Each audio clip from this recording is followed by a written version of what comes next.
welcome to Sunday Jam with Arlo. This is episode number 20. I'm so glad that you stopped by. Today in the Jam, we're going to be talking about a new music platform for fans and musicians to interact in. I learned about it through our friends at Sunset Sound. It's called Reward Music. So we're going to check that out today. We're also going to listen to the song we've been working on for the last couple weeks, listen to the whole thing all put together. I'll go through some of the plugins that I used at the end, some of the processes we used, and just kind of overview of that. It's going to be a good jam today, so check this out. Yeah, my wife got me this for Christmas. Yeah, she knows me pretty good. Stick around.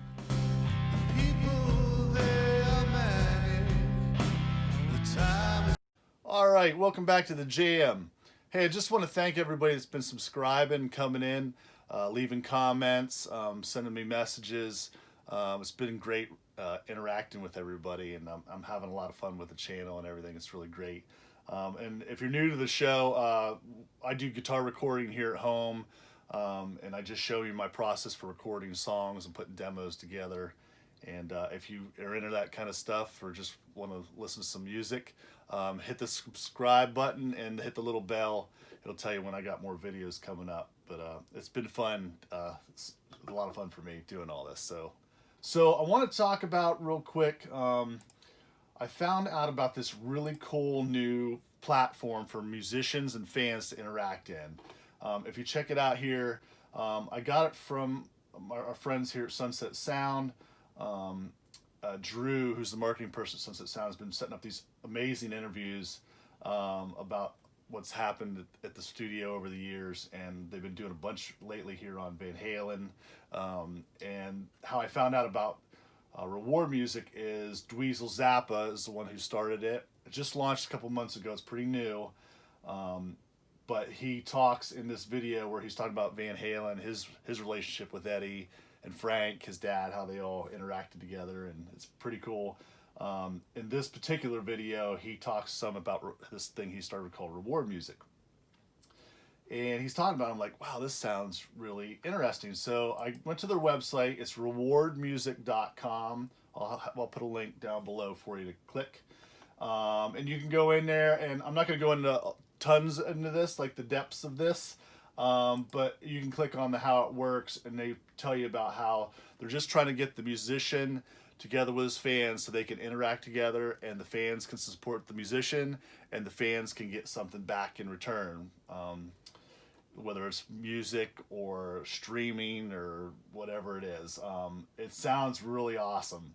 And you can go to the features, and there's all kinds of different features they have built in, whether it's setting up a website or email list, doing audio streaming, stores to sell merchandise, crowdsource funding if you're trying to like put an album together, get in studio, stuff like that.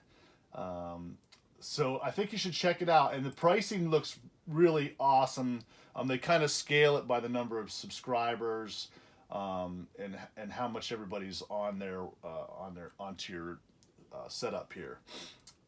It looks pretty reasonable. As you get more members, then they start to raise the prices on it. It looks like you're paying for bandwidth for the streaming, live video, and streaming audio, all that type of stuff, and it gets you where you kind of put all your stuff out into all the major things in terms of like your audio and everything. Here you can check it out, but it's really cool. And I think, after I get some more subscribers, so make sure you hit the subscribe, and we get more subscribers, I'm probably going to be checking this out soon. It breaks it down basically too, like if you look at Bandcamp, Patreon, SoundCloud, Shopify, all these different things. Some of these just do one thing for you. This does a ton of stuff for you all under one blanket, so you're not like, well, I'm on MailChimp, I'm on Patreon, I'm on Bandcamp, I'm on Spotify, I'm working in the SoundCloud, like all this. It kind of takes everything and puts it under one roof there for you. So it looks pretty cool. I want you to check it out, and I'll let you know. I'm going to update you, as I get, like I said, more subscribers. I'll show you if I get all set up in there. Pretty cool stuff. All right, let's listen to some music.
right, so I hope you dug the song.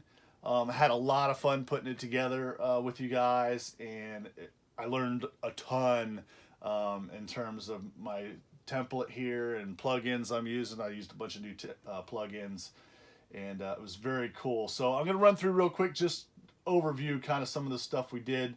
You know, we were using the Easy Drummer, which I love, the Easy Drummer. We use this classic rock kit, the Eddie Kramer kit. Sounds really good. I'm going to be sticking to this kit for the next song we're working on, which I've already started. That was really phenomenal. Then we used the Easy Bass. So we use that to get our bass down. And I used like the Easy Bass Vintage on that one with a 70s rock amp and some other plugins on that. Used my Fender Strat, my Paul Reed Smith guitars, and then vocals. I just went through, I had a Beta 58 that I was using for my vocals. So let's just take a look here too, plugin wise. You know, Easy Drummer, I didn't break it down like you can break it down by each, the kick, the snare, and all that. I just kept it in one channel this time because I thought it sounded really good and I didn't want to mess with it a ton. I did put Sunset Sound Studio Reverb on there, which we love this plugin. I've been using this a bunch. One thing that I've been doing is I've been putting it right on the insert on the track, and going forward in my new template I have it set up so I have reverb, like 4 reverb sends, 4 delays. I'm gonna have them set up on sends. I'll be doing a video on that, show you how I do that, but it's gonna work a lot better than putting it right in the insert. So that was one thing that I kind of learned from this. So Sunset Sound, love Sunset Sound IK. If you don't have it, you should go get it. It's killer. Also used this awesome Lindell 80. I used the bus strip on this just to tighten that up a little bit. The Lindell 80 was a new one we've been messing with. It's freaking awesome. Love it. Easy Bass, you know, we were using our Amplitude 4 in there for the cabinet, or the head and the cab. And we're going to be switching everything over to Amplitude 5 for the next couple songs, but I left everything in Amp 4 for this one because it was pretty much done. So I used that. Used the Shep's Omni channel, which I love. I used this Steve Lillywhite bass preset, and I tweaked a couple little things in there. Used that. Then we put the old Sound Toys, the Decapitator, and this Filter Freak. Made the bass sound pretty killer, and then I put a DBX on that compressor. This I got for free from Waves a while back. They gave that away for free, which is really cool. And then guitars, it was, you know, a lot of Amplitude 4. I used our Boston Sim on a couple of the tracks. I went through our Torpedo cabs, which I'm not going to be doing that going forward. I'm going to be using Amp 5 cabs because I really love how they sound. I want to mess with them a bunch. So we'll be sticking to that. Use Lindell 80 on the channel strip on pretty much all the guitars and the vocals. I'm going to be doing that going forward. I love this. Just sounds killer. It's really great. Really easy to use for me. So it was kind of guitars, just a lot of that. On the one guitar solo we did, we used the Roland, the T-Rack Space Delay. This thing is ridiculous. I really love using that. And I had a little Sheps on there too that I was using. I was digging that. I used it with, we had the Kramer Helios on that too. I love that. The Kramer Helios is pretty sweet. So again, used Amplitude 4 on everything. Just more of the Boston there. Just used a regular stock Fender cab for some clean stuff. Used the Satch head on a couple things. Love the Satch head. I can't wait to use that in the new Amp 5. It's going to sound good. Although there's so many new cool amps in Amp 5, the new one, man. Let's see, vocals. Again, used our Lindell 80 to start. Then I put it through the White 2A. And then we did the Sunset Sound on the insert, which again, we won't be doing that going forward. We're going to have sends for that, but it worked all right. and then sound toys with some radiator decapitator into a radiator, then into an Echo Boy with some studio tape. I was digging the vocals on that one. What else do we do here? Rhythm guitars. So I bust all the guitars, the rhythm guitars, down into a rhythm guitar bus. We just rolled off some low end, did a shelf here, then into the Lindell 80, and then into the Sunset Sound, which we used a live room on that for the rhythm guitars. And then I used a white 2A on that to compress them down, which, you know, I did a little bit of that. And then on the mix bus, we did some Pool Tech, which was really good from T-Rax. Compression with a little bit with the Townhouse bus compressor, and used a little bit of our Kramer tape at the end, which was really cool. And then so I mixed it all down to that, exported it out, and then once I exported it out, then I put it through, I'm going to show you something pretty cool. Then I put it through this. So I brought the mixed down version into one track, and then I ran it through this Shadow Hills mastering compressor from Plug-in Alliance. This is pretty badass. And then I used the one module too, which is going to be down here. So then I put it through the T-Rax 1. Basically, I was using just volume here. I did a little stereo width as well. I pushed the focus a little bit too, which kind of brought out some of the drums, the hi-hats and stuff, I think, kind of brought that up. Cymbals. I think it was hi-hats, yeah.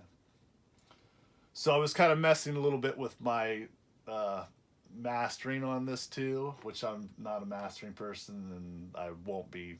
If I get any real stuff that I'm going to put on iTunes, and that'll go to a mastering person. But I'm going to mess around with that just to see what it's like. But you should always send out, once you mix down, you should send to a mastering person. Fresh ears, and they got all the equipment to make it if you can spend the money. That's the thing, if you can spend the money. But I think it's good to do. So that was everything we used on all the tracks there.